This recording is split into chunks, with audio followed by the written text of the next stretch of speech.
the origins of life on Earth came from like an extraterrestrial asteroid that were brought there from another planet or something?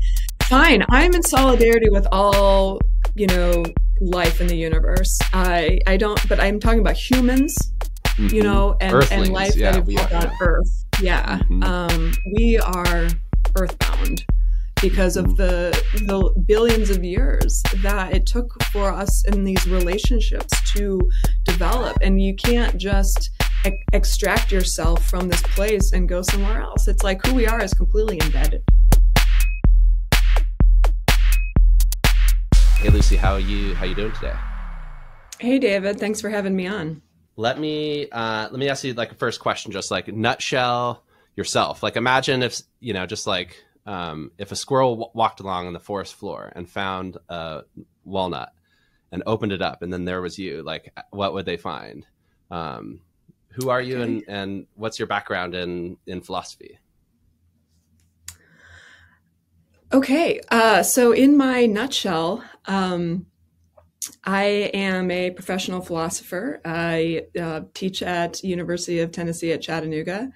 I'm married and have a family. I've got a 6-year-old son, and I did my PhD at University of Oregon, but I've lived all over the United States pursuing my education and career. I grew up in Iowa, so I'm from like the rural Midwest, but I moved to California, then to New York City to do my master's at Stony Brook, and then went out to Oregon to do PhD, and then I had jobs in Texas and North Carolina before finally landing here. So, I just like crisscross the whole continent. Yeah, so I've been on the move, but I'm happy to finally be settled in Tennessee, and I think this is where I'm going to be staying for a while.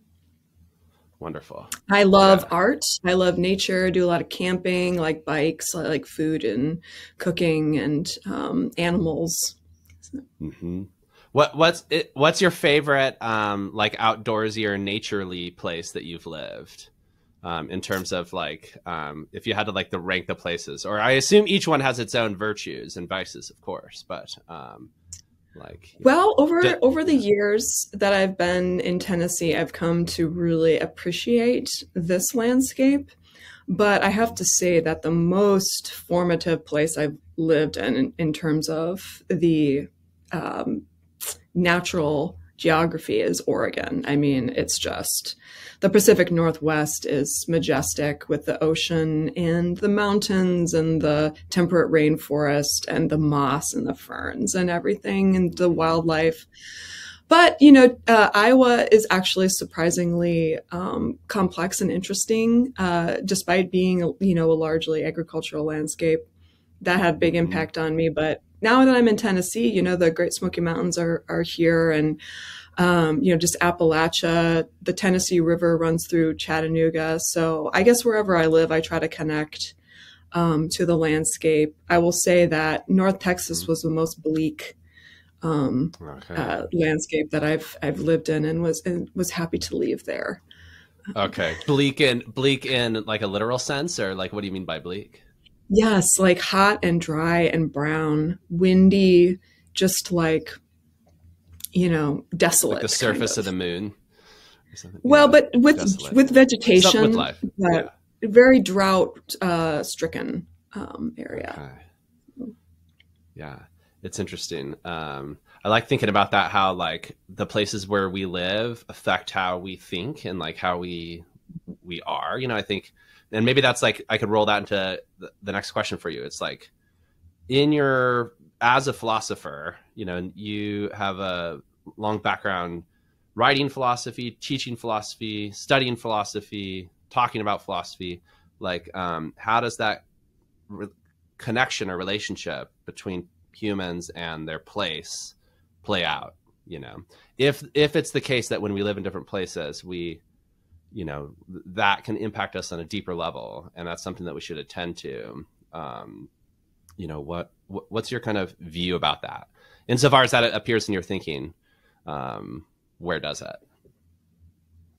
Well, that connection is a very explicit focus in my research. So I'll say a little bit about what I study and teach. And so I'm mainly specialized in environmental philosophy and in philosophy of nature. And I'm obsessed with the relationship between nature and culture. I work within the traditions of phenomenology and German idealism and modern Japanese philosophy. And I've been doing more on modern Japanese philosophy lately, particularly the thinkers Nishida and Watsuji.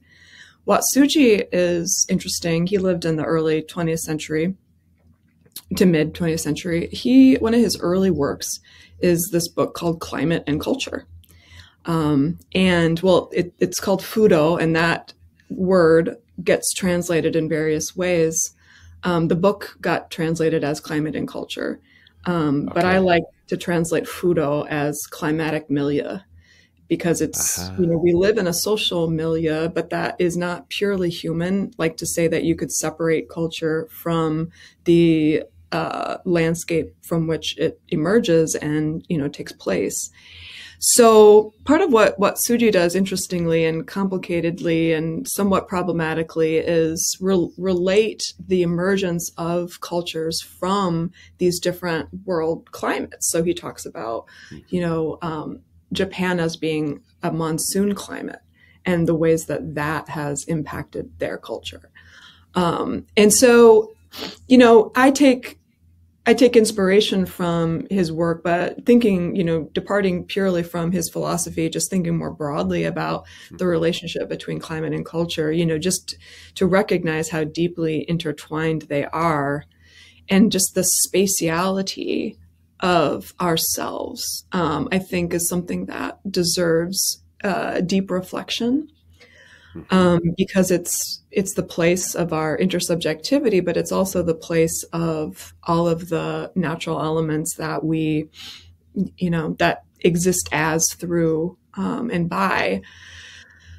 So just being able to be in constant connection to living things, I think is just a huge part of my personal life, but also I think for humans in general.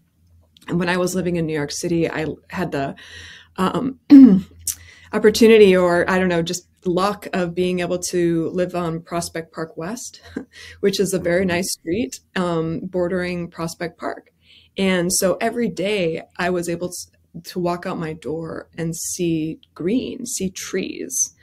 And I needed that, as someone who grew up in a rural area living in a big city.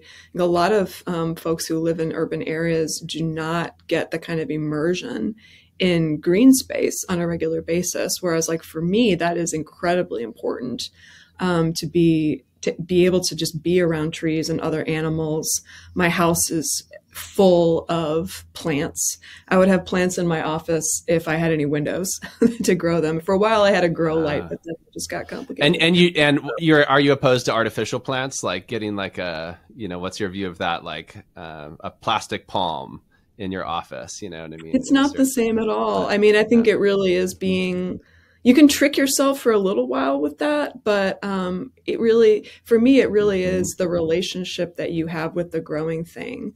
And being able to watch and see it change over time.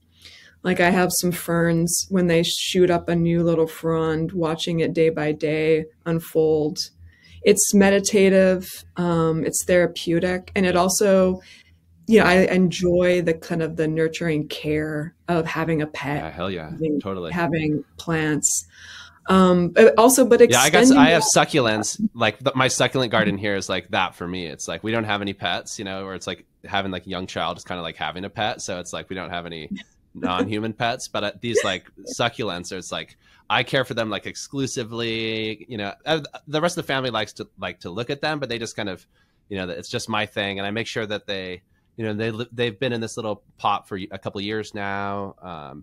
And just developing that relationship with them was a big part of, I just moved here to Stuttgart a couple of years ago and into this apartment. So actually having that nurturing relationship, I think, can establish and kind of influence your sense of self and place. And I'm going to ask you like a follow up on something you said before, just before I forget about it. So with regards to spatiality, And just to say a little bit more about that. And then also, I'm going to ask you like 2 questions. Maybe I'll just pose it like this, and then you choose which one to respond to. So first, spatiality, like say more about that as a concept. I really like that. And also just the sense of, because I've been teaching or discussing Descartes with students this week and stuff. There's the idea of like the body and space and spatial matter being devalued and kind of placed in a certain, or at least, you know, seen in a certain extreme way. And then dualistically, the spirit imposed above that.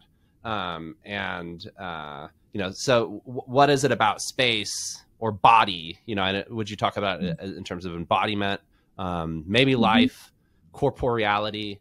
I know you, of course, mentioned phenomenology. So there's that. That's one question. Then the other one is with Watsuji, which I really love that idea. And I want to learn more about Watsuji, and I want to read some of your stuff on Watsuji. But it also makes me think of Montesquieu, and I don't know if you know that like comparison or whatever in like the because in like the spirit of the laws, he had this idea also of kind of linking legal systems with climates. That it's kind of like there's an appropriate legal system or form of government, say like in a jungle environment as opposed to a forest or like more Arctic. It has to do with temperature and climate and stuff. So, but they're just a flag with that. So it's like, that sounds similar in some ways, although I'm sure there's a lot of differences. But one like little hook to that big question, I know I'm saying a lot here, but would be that's also in Montesquieu seen to be quite problematic in the sense that it kind of, at least from a perspective of colonialism and racism and a certain establishing of a hierarchy of different climates. And because Montesquieu, there's also certain Eurocentric favoring of certain ideal climates. And of course, you know, who lives in these ideal climates and like, so that stuff can be pernicious, or at least seems to be as well. So I wonder if there's also some of that with Watsuji. But what about all that floating soup of questions? You can spoon any out that you'd like. Well, I'll start with the spatiality and embodiment, because it touches very closely to the things that I'm interested in personally in my own work. So just to bring it back to Watsuji, so he studied being in time with Heidegger. And so he kind of took away from that there was this disproportionate emphasis on temporality within the history of European philosophy. And of course, being in time really does emphasize the subjective, you know, or the individual being towards death as principle. And for Watsuji, there was he really critiques Heidegger for not giving enough attention to spatiality and the kind of in-betweenness of people, which Heidegger talks about as Mitsein, but for Watsuji, he talks about the word is like Eidegara, which is betweenness, and where human being is actually a state of being between. You are not just a solo individual, like solipsistically. You are always kind of in a state of ecstasis, right? Where you are immersed in the space. And I think that there's a lot in common with Merleau-Ponty and his reading of the body on this. And you mean like the chiasma or whatnot, and the thickness of the gaze. Watsuji doesn't talk about it in those terms. He wasn't familiar with Merleau-Ponty. They didn't correspond date-wise, really. But and to me, it sounds also even like Derrida in some ways. I mean, like I don't pull out Derrida very often these days, but in thinking about that, just this like zone of indiscernibility of like different things that you can't really determine. This like kind of self-deconstructing middle space, you know, and but it's interesting that it seems like it's a post-Heideggerian philosophy in that regard. Like a lot of those, you know, it's like Sartre, Beauvoir, like all these like early phenomenologists, like if they like in the wake of Heidegger, they all those people, and then Derrida and others I see as later, of course, Merleau-Ponty, Foucault even had, you know, a strong relationship to Heidegger early in his career that he didn't talk about much later on, but it's like they're all kind of reacting to Heidegger, Gadamer, Arendt, or whatnot. Like, and so there's so much of like continental philosophy that it's like, it's like love him or hate him, you know. He had like that type of thing. So it's interesting. Would you position Watsuji kind of like that? Like, did he take himself to be doing like a a 2.0 version past Heidegger, or Mm-hmm. did you not see I it think that critically? he provides a non-Western, or like a Japanese kind of critique of not just Heidegger, but I think he shows how, for as much as Heidegger tried to overcome the history of Western metaphysics, he wasn't completely successful. And kind of going back to like Descartes, and this whole like the idea of like res extensa, that like space is objective and is just independent from subjectivity. That is a tendency, I think, to sort of reify space. But we find it much more easy to think about time as being kind of tied to sort of individual experience. But I think what Watsuji does brilliantly is show how space is not something separate from experience. Like spatiality is very much a lived phenomenon. And it's something that is not individual. It's something that is communal as culture. Like, and space is not just this abstract container. It is full of like the rhythms of life and the natural world and just the patterns of living. And so that's what I find to be particularly insightful about him, and then the way that he is able to say through the concept of spatiality that natural systems and cultural systems are intertwined. I'm just like picturing the stereotypical or like the average philosophy department in Germany, like a philosophy institute in Germany. I don't think Watsuji would be taught, and I don't think, and I think in many philosophy departments in the U.S. that would hold as well. So maybe just on that like sociological basis. And so like talk about that dimension of your work and what's important there, what's at stake, and go down that it's a whole can of worms, really. I mean, like it's so, I mean, I think from some perspectives, it's just a false distinction to kind of draw East and West and use that terminology. It's kind of, I mean, we do it because it has some function to distinguish these different traditions, but I think it's like the new Orient Occident, right? Or it's like East West Orient Occident. There's all these like there's a lot of history of pairings, right? Myths of the origins of philosophy in Greece, and that philosophy is something kind of unique in its kind of origin there.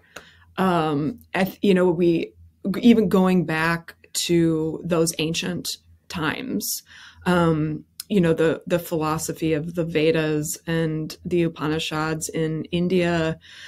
There could have been, I think that there is scholarship on the cross-pollination of ideas. Obviously, like within art history, that's noted that like ancient Greece went through an orientalizing period. So there was a cross, communication. And if you look at like Anatolia, and like former Persia and stuff, there, like even like before the, like the Trojan War, or like the historical event that corresponds to that myth and things, like there was a lot more exchange. And there's been theses also about the connection of ancient Egypt to ancient Greece, right? And the history there of kind of like a African contribution into this whole like story, and just to see it as maybe far more networked, right? Sure.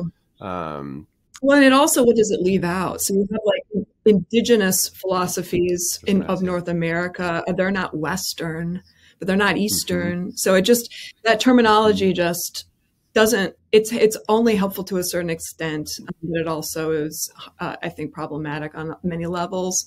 But just to get to the larger issue of these traditions that like arise out of India and China and Japan, like they have their own complex history of thought, and they often get studied and taught and written about as religions. And I think that is also like a really complicated issue. Like, what's the relationship between religion and philosophy? And then how does, academia kind of carve out that difference too? I mean, I'm interested in questions about philosophy of religion, and I study Japanese philosophy more from the modern perspective, in which it's a phenomenon of, universities, as opposed to coming out of like Buddhist monasteries, temples, and kind of religious traditions. Mm-hmm. But so you can approach these traditions with different methodologies according to, the questions that you're asking and what you'd like to get out of it. But I think that in terms of just the question like of philosophy and the pursuit of wisdom and questioning and trying to understand who we are as humans in relationship to the cosmos, there's not a clear distinction in the history of European thought either between religion and philosophy in terms of scholasticism and all the Christian philosophies that exist. So I just think it's really complicated. And I think we do ourselves a disservice to not study world traditions and to think of philosophy as something that belongs to, Europe and North America, and then it can be studied in other parts of the world, but to not recognize that there is these rich traditions of thought, which I think of philosophy, that when you get that, I just have so many concepts and ideas and exchanges that we can learn from that can enrich our own thinking. And so that's really where I revel in not, limiting myself to one particular tradition, but just being open to just the cross-cultural exchange. But also the kind of the difficulties that come with that. It's really complicated, but I think that's the future of philosophy, is world philosophy. Okay. Yeah.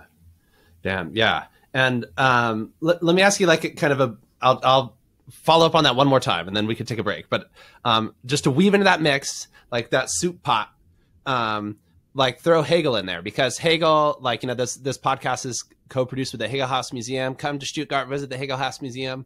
But like Hegel had this vision of world history and of philosophy and of certain cultures who were more philosophical than others. And, this kind of like step ladder of, Africa has no philosophy, Asia had some, and then but only in the European philosophical tradition. So that type of idea too may still be present. That's like kind of a more just like a racist strain that may still be contributing in Europe and American philosophy departments, possibly. But that's like, I don't know if that's a conspiracy theory, or I don't want to say that, but that may still be a factor. Yeah. So, I mean, I'm not going to like plug my own work, but I did write about this issue. And I'll put it in the show notes, a link. Yeah. So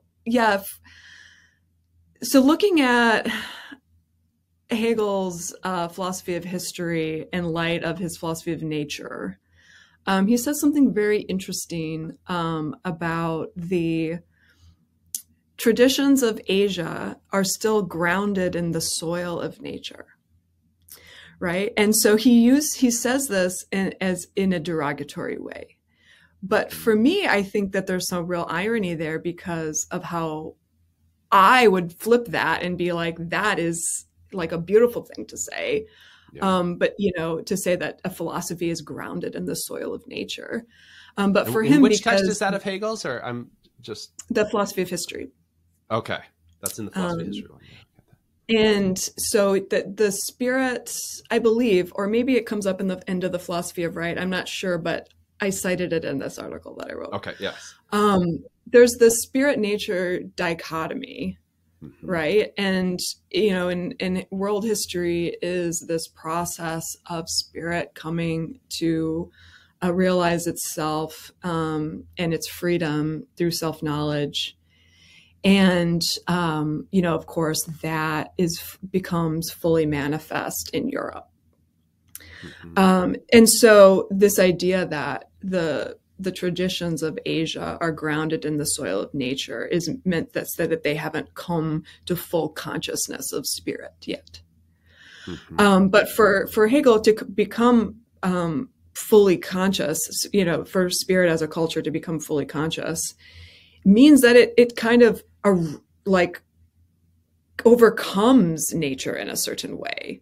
And he has this striking quote, it becomes where, like extra natural, like kind of sublimates. Yeah, or it's becomes, like he said something about like material has no truth against the spiritual, and so because like the material is alienated from the idea, whereas like in spirit the idea comes to know itself as such. And so I just think there's incredible hubris in that. And Hegel really needs to be taken to task on that point, and especially in the light of climate change. And this is the thesis of this writing that I did, is basically like, we are still living as if our knowledge and rationality can triumph over materiality and the reality of nature. And, climate change will show us that nature, the material, has truth to assert.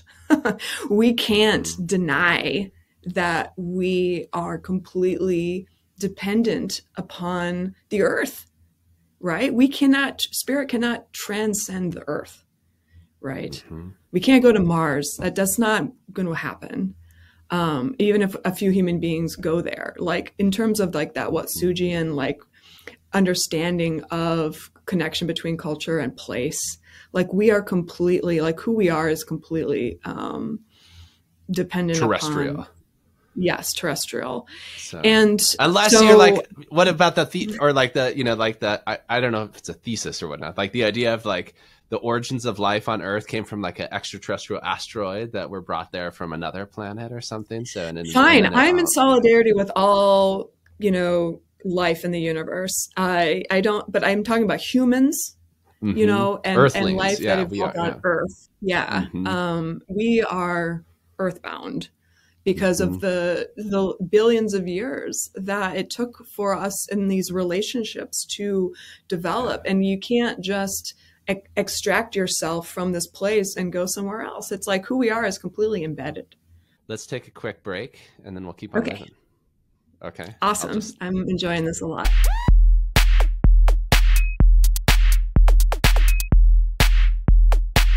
And we're back with Lucy Schultz. Hi, Lucy. Hi.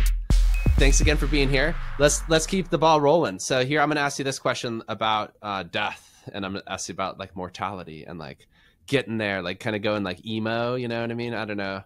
I had I was kind of like an emo kid at some points in my previous life, but I was like dwelling on some of these topics, and philosophy has a lot to say about that. But it also has to do with environment, and mortality, realizing that we're finite creatures, that like all things, life and death are a cycle, there's a connection there. So I think there's something to be said for that. But in any case, here's also how I want to put it, like mix that in with academic career stuff and like where you are in life and things. Cause it's, it's just like being a middle-aged person. I don't know if you consider yourself middle-aged, but it's like I do. And some, it's like you reach a certain point, like the Middle Ages, you know what I mean? And it's like, you're there. It's no longer the early Middle Ages or the late Middle Ages. It's the Middle Ages. And so it's like, what does that mean for you in terms of your own death or, and also as a parent, any of that stuff, just like spin it in. Yeah. What do you think about all that? Well, I think once you enter your 40s, you're middle-aged. So I'm there. In the old times, that was like old age. Yeah. But I don't think a lot about death. I don't dwell on it. I would say the way that I think about it, when I do think about it, is completely intertwined with life. So we tend to fixate on death as like the end of a life. but I think that we can appreciate the dialectical relationship of life and death. And I would even, we talked about non-Western and, East Asian philosophy in our last segment. And I would say that I've really been influenced in my thinking about death from like Taoism, and just this idea that like the cycle of life and death is ongoing, and that we should not be afraid of death in terms of like, and give it this like, intensely negative association. So like death, and like in a don't lot fear of ways, it and things, and like the a certain like embrace of the naturalness of it. Yes, I see that in Taoism and also in life-giving Socrates, aspect of it. who's just like, whatever, I'm dying, like stop whining or whatnot. It's just like everything, it's like, don't worry about it.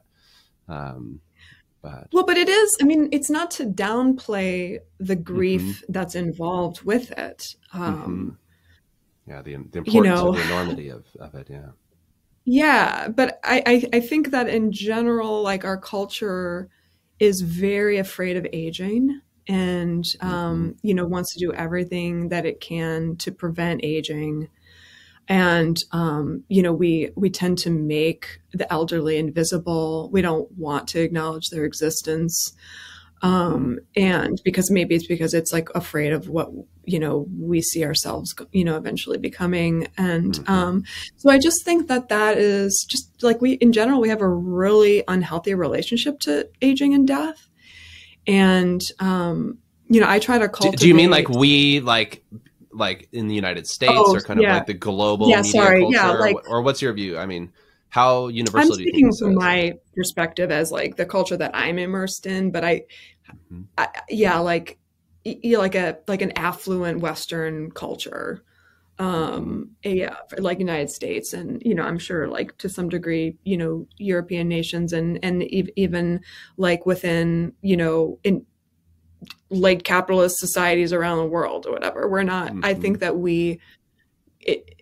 humanity in this age, has like, I don't think we have a very healthy relationship to death. I think that philosophizing about death is very important for that reason. So I appreciate the question. But I would say that the way that I think about it is much more of like, it's that death is a part of life, and that we have to understand life and death together. And like the breaking down and the decomposition of trees in the forest, of bodies, of things that have passed, like that becomes the soil that gives rise to new life. And that's not, and even like in our own living and aging, we're constantly like shedding, and regrowing. And, so I think that we can think about these life and death cycles on a micro and a macro, cause for me, it very much is less of a metaphysical, like, what happens in the afterlife? Like, I'm not interested in that question at all.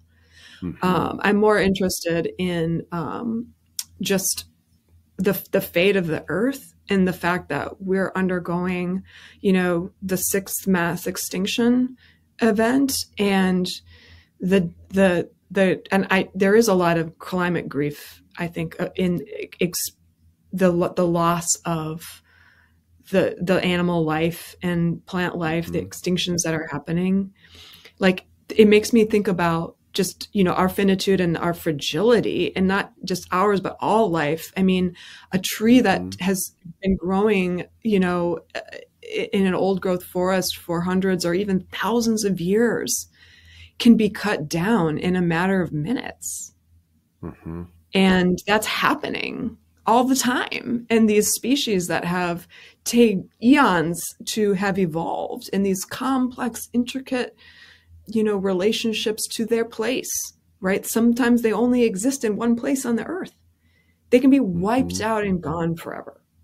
And so like, I'm less concerned about my own individual death than I am about mass death that's taking place right now.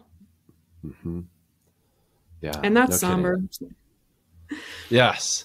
No, that's yeah, on that somber note. So good night, everybody. Sorry. No, You asked the question. no, it's true. It's true. But I mean, let me okay, one follow up to that. It's and then I want to ask you for 3 recommendations. But Okay. here's a follow up. It's why, what would you say to somebody who, with regards to those extinctions, who'd be yeah, well, things go extinct all the time or whatnot, who's just kind of is flippant about it. And it's because it seems to me there's, you mentioned how our culture is very anti-aging, it's and I think also there's this techno, futuristic human genome developing, spear tip of cultural miasma that's going towards immortality, the new search for the fountain of youth, you know what I mean? And it's people want to upload their consciousness into a mainframe to be immortal that way, or they want their bodies to be preserved. Yeah, this, and just the whole concept of that. So it's and I think that's very real in the culture too, and that denies the body in a different way, and it's so those things I think are being accelerated right now, and it's so destructive. But what worries me about it, and this is a parallel with Trump, it's how destructive this regime is it's just for some people it's just whatever destruction, they're okay with that. And in a certain sense it's what is it about that, and maybe that's death in a bad way, I don't know. So it's what do you say to that type of thing? Because I feel that the cultural current responsible for all this has just intensified. Yeah, so the initial thought there, oh, extinction happens all the time. Extinction happens naturally in very sparse, rare instances. The fact that extinctions are going on all the time now is a result of human destruction of natural habitats and anthropogenic climate change. So I think that we have a responsibility to future generations. And as a parent, I think a lot about that. And as a teacher, college professor, I talk to my students when we have units on climate ethics and our responsibility to future generations, where, think about if my son grows, to be child rearing age and has a child, my grandchild will live into, the 22nd century. And what is our world going to look like at that point in time? I mean, we've both read David Wallace Wells' book. And, Uninhabitable Earth. And I mean, if you really take seriously the road we're going down, it's just, it's beyond words tragic. And, there's a deep irony that I feel all of the children's books and programming that have animals and, talking like elephants and tigers and, it's so much of their world is this animated nature. Yeah, and I thought about that too. And we're tricking them though. We're tricking them into thinking that there's some pure that all those creatures are healthy out there, and that it's we humans love tigers, we humans love chimpanzees, we love all these animals, but then we love the pigs. We're not tricking them. I think there's misleading them, I guess, about dissonance between our behavior and what we the values that we want to engender. And I think it's at cross purposes. Yeah, I think that we do genuinely people love animals. You go to the zoo, it's whenever I see a wild animal, I'm just I want to just capture it. People want to take a picture of it. They want to see it. I think that but then on the other hand, we can be so quickly forgetting the ramifications that are, I guess, beyond our immediate sphere for life on Earth. And so just the idea of the future generations inheriting an Earth where there's such a loss of biodiversity and just breakdown of ecosystems, I feel like a moral imperative to, you know, to teach and to do what I can, to bolster values and healing. And that's just, I think, one of the most inspirational things about, you know, studying philosophy of nature and just being observant of the natural world and even experiencing it in our own bodies is healing. You know, that the fact that somehow like life is, it grows back and it doesn't care. Like the tree like that gets cut down, like grows a new branch, like from its stump. And like that is beautiful, like absolutely beautiful. And of course, I don't want the tree to get cut down in the first place, but there is this life force that wants, that is striving to continue. And I guess I take solace in that. I take comfort in that. And, you know, as a parent trying to raise a kid in today's world, you know, of this, you know, where artificial intelligence is, you know, rampant and destruction of nature is rampant, you know, to kind of like safeguard the idea of life and really give attention to the idea of life. Not to ignore death, but to see those things as we've said, intertwined. I love that. I love that. But let me ask you 3 recommendations, like roll us out. Anything connected to what we've talked about or otherwise, what would you recommend? Book, film, or album? Any mix and match, your choice. What do you got for us? Yeah, so I gave this some thought. I mean, it feels like a lot of pressure, you know, to like come up, you know, with something. But I tried and all those, to. I mean, all those texts with all caps that I sent you about that probably didn't add to the pressure at all, I'm sure. So I have a book, a film, and an album. And so I'll do the film first. So it's a documentary. It's not well known at all. It's something that I have to credit my brother at introducing to me, because we both are, you know, we love Japan and nature and stuff. So this is a documentary. It's it's produced by the BBC, and it's narrated by Sir David Attenborough. It's called Satoyama, Japan's Secret Water Garden.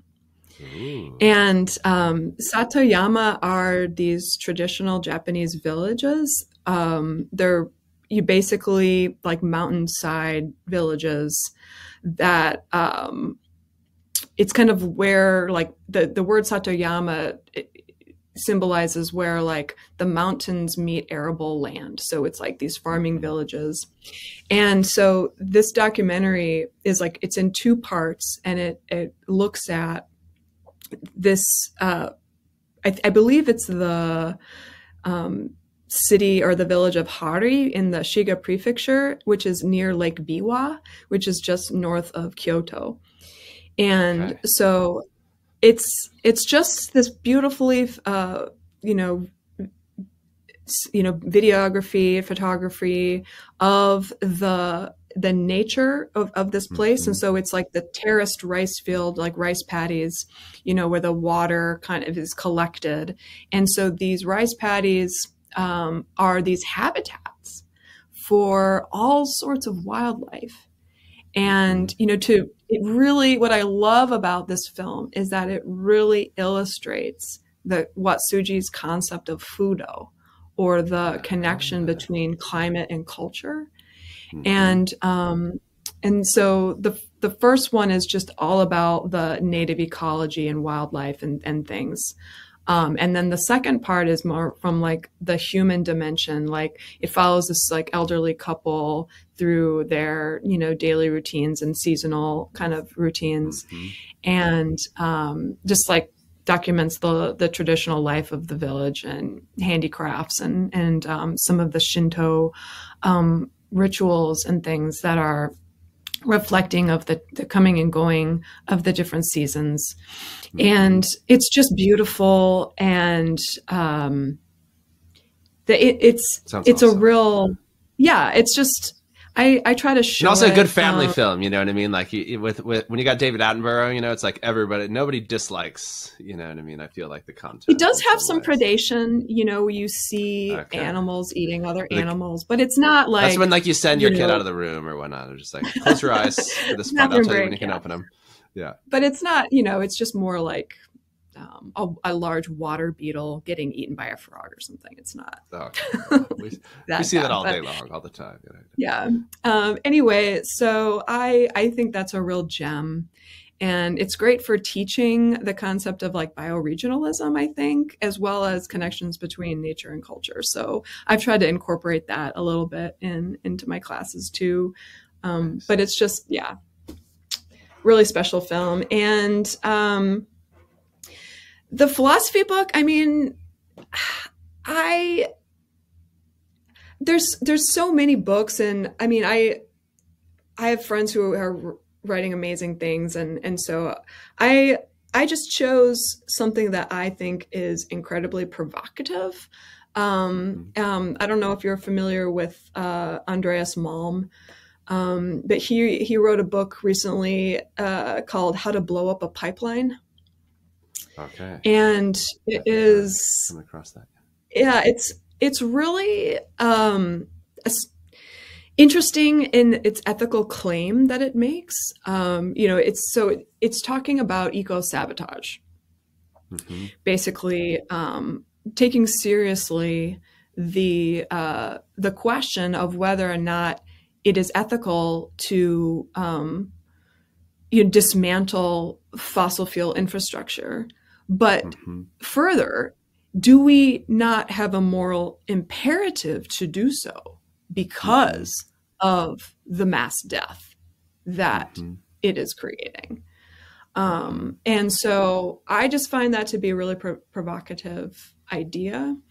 And then there's kind of like a offshoot side, recommendation that I had. There was a feature-length film.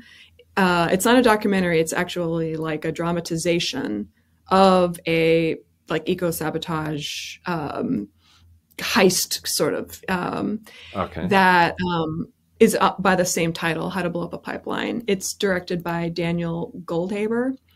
And I really recommend that film too, as kind of going with this book that is challenging us to think about like whether or not like eco-sabotage is a moral imperative. Yes. Not advocating, but you just find that to be a thesis that is worth thinking about.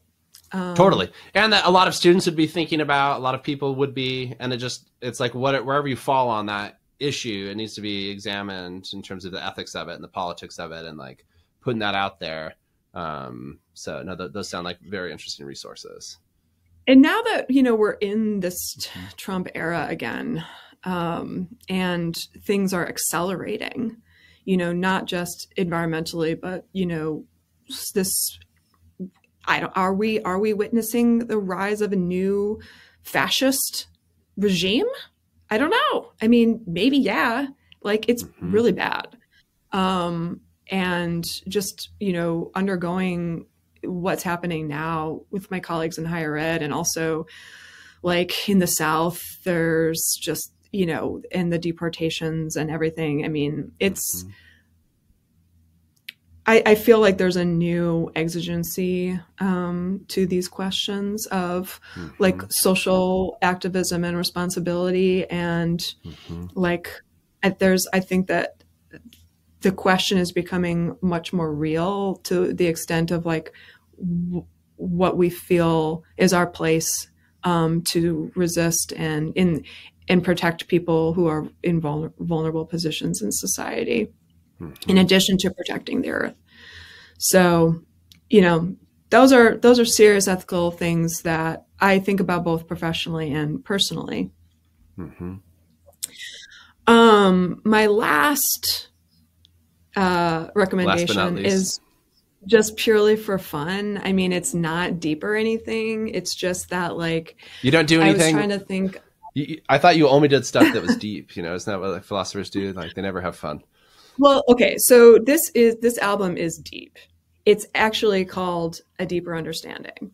Okay. There you go. It's by the War on Drugs. I don't know if anyone is familiar. They're a pretty major band, Mm-hmm. but this is not their newest album, but I think it's their best album. And in particular, I said this was going to be for fun, but actually, like, the song that I think is superior on that album is called Pain.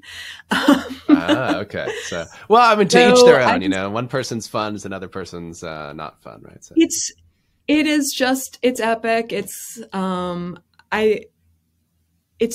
album that I think is just really masterful and exploring the range of sounds that can be created by an electric guitar.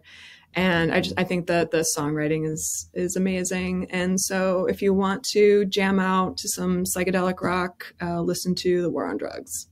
Yeah, A Deeper nice. Understanding. Nice. But don't do any drugs while listening to it. But no, in any case. Lucy, thank you very much for being with me for this wonderful conversation. So we'll have to chat again, and good luck with everything. And yeah, thanks a lot. It's been such a pleasure, David. Thank you. All right. And everybody else, we'll see you next week or next time for the next.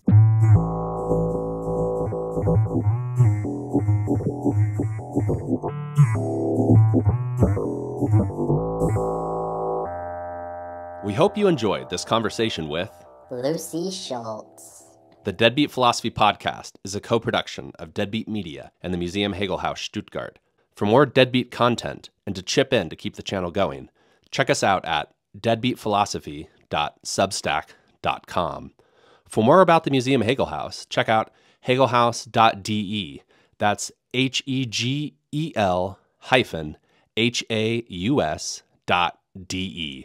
Adios and auf Wiedersehen.